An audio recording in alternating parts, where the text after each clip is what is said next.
Meus amigos, bom dia.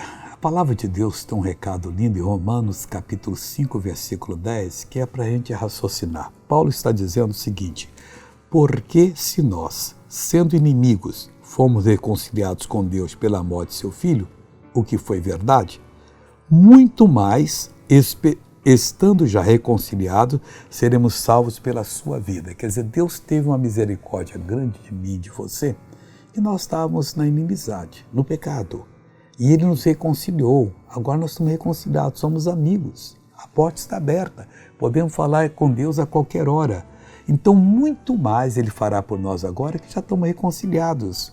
Não fez só quando nós não tínhamos essa condição de sermos amigos dele e falar com ele. Agora, não somos mais inimigos, somos amigos e podemos crer em tudo que a palavra diz, porque tudo tem um endereço em nós e assim seremos abençoados.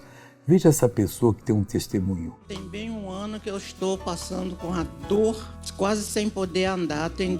Essa semana passada, meu genro e minha filha tiveram que me levar no banheiro porque eu não estava conseguindo levantar.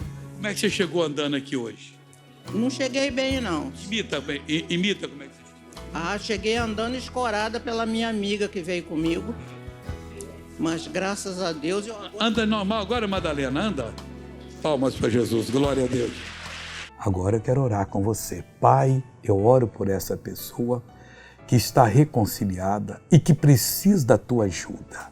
Eu oro, ó Deus, para que os problemas dela tenham solução. Ensina a ela, pela tua palavra, o que fazer. Ela está abençoada, em nome de Jesus. Amém.